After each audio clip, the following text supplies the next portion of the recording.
Cubic va-t-il prendre le contrôle de Monero? C'est ce qu'a déclaré le fondateur et dont on va parler dans la vidéo d'aujourd'hui. On va parler brièvement des fondamentaux, on ira voir donc l'actu autour du Cubic qui est donc que le fondateur veut prendre possession du réseau Monero en faisant une attaque 51%.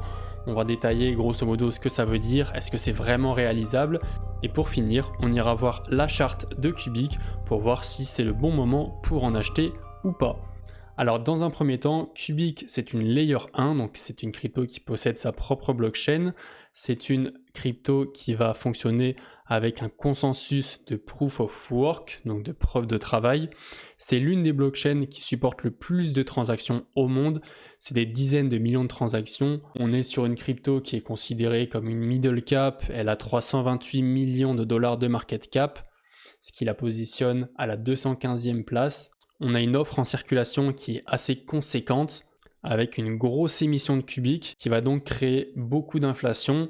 Heureusement, on a cette inflation qui est quand même vachement contrée avec un mécanisme de burn, c'est-à-dire que des tokens vont être brûlés pour rarifier le nombre de Cubic en circulation. Si vous voulez acheter du Cubic, maintenant elle est disponible sur la plupart des plateformes, notamment BitGet, Mexer, Gate.io, BingX et Bitmart. On va directement rentrer dans le vif du sujet. Le fondateur de Cubic a révélé qu'il était capable de prendre possession du réseau de la blockchain Monero avec une attaque 51%. Alors concrètement, qu'est-ce qu'une attaque 51%? Je pense que vous en avez déjà entendu parler avec le réseau Bitcoin, c'est-à-dire qu'en possédant une énorme puissance de calcul, vous pouvez prendre 51% du hash rate d'une blockchain. Et concrètement, si vous possédez 51% ou plus du hash rate, vous pouvez faire un petit peu tout et n'importe quoi avec la blockchain en question. Donc c'est un des risques majeurs pour toutes les blockchains qui sont en Proof of Work, dont la blockchain Monero que Cubic va essayer d'attaquer. Pour ceux qui ne connaissent pas Monero, c'est l'une des plus anciennes cryptos. C'est une crypto qui pour le coup a énormément d'utilité.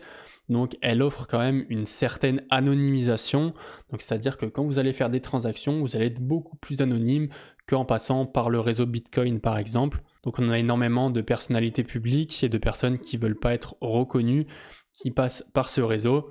Et donc forcément, vous vous en doutez, si on compromet la sécurité de ce réseau, ça pose quand même un gros problème, même si Cubic l'a dit, on va le voir juste après, et il ne fait pas cette attaque dans le but de faire disparaître le réseau Monero. Mais malgré tout, dans tous les cas, s'il fait une attaque 51%, ça aura de très gros effets négatifs sur cette blockchain. Et dans un sens, c'est assez incroyable pour Cubic parce que ça va leur permettre d'avoir une énorme exposition médiatique, parce que c'est vrai qu'on n'a quand même pas l'habitude de ce genre de coup marketing.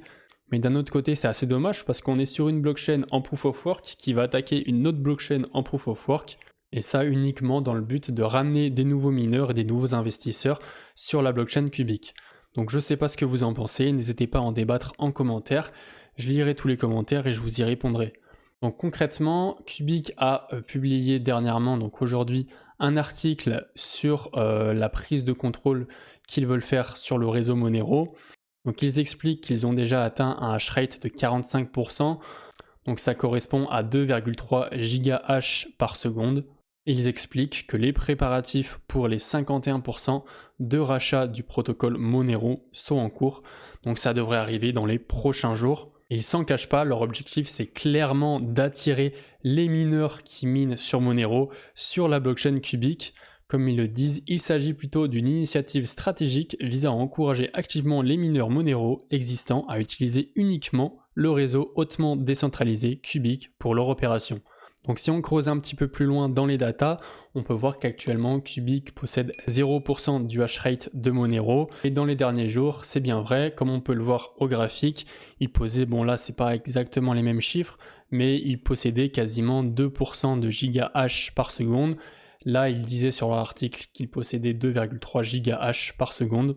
En réalité ça doit être à peu près ça, et quand on regarde le hash rate total de Monero, on peut voir qu'actuellement, il est en grosse baisse, et ça c'est plutôt dangereux parce que forcément, plus le hash rate va être bas, moins Cubic va avoir besoin de puissance de calcul à fournir pour pouvoir prendre possession de la blockchain Monero. Actuellement, on est sur 4,53 gigahash par seconde, c'est-à-dire qu'on a énormément de mineurs qui sont partis. probablement à cause de la menace de Cubic. Et d'ailleurs, ça s'est bien ressenti sur le prix parce que quelques heures après l'annonce de Cubic à propos de cette attaque 51%, on a eu une chute du prix assez drastique de quelques dizaines de pourcents.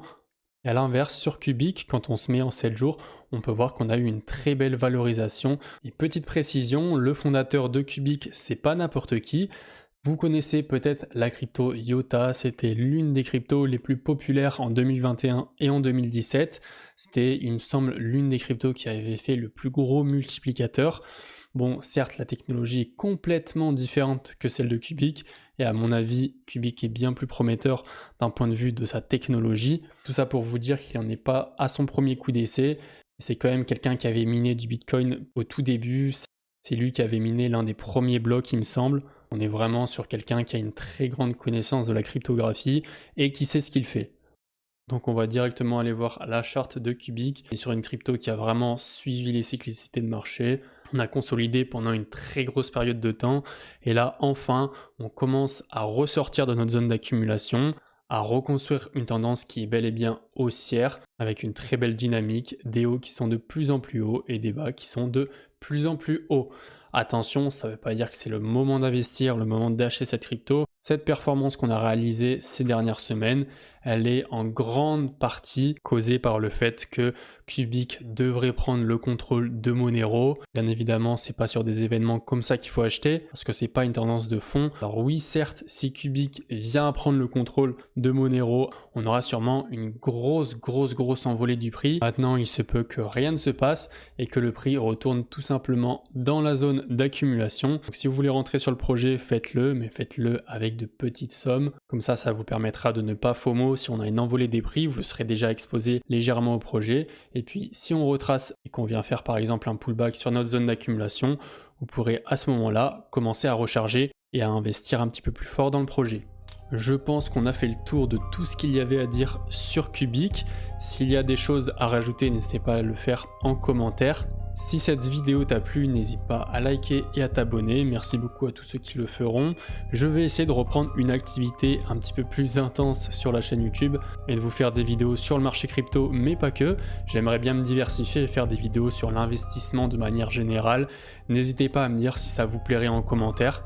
Si vous voulez plus de contenu, n'hésitez pas à rejoindre le groupe Telegram, je vous le mets dans la description, c'est vraiment le groupe de la communauté, donc quand vous avez des questions, n'hésitez pas, et ça sera moi ou un membre de la communauté qui vous y répondra. Je partage également là-bas des informations que je ne partage souvent pas ici. Par exemple, je vous tiendrai au courant de ce que va faire Cubic dans les prochains jours, et si vous voulez acheter du Cubic, n'hésitez pas à en acheter, vous pouvez en acheter directement sur BitGet. Je vous mets mon lien qui est un lien affilié en description, ça vous permettra d'avoir un petit bonus et des frais en moins. Sinon moi je vous dis c'était CBX, on se retrouve très bientôt pour une prochaine vidéo.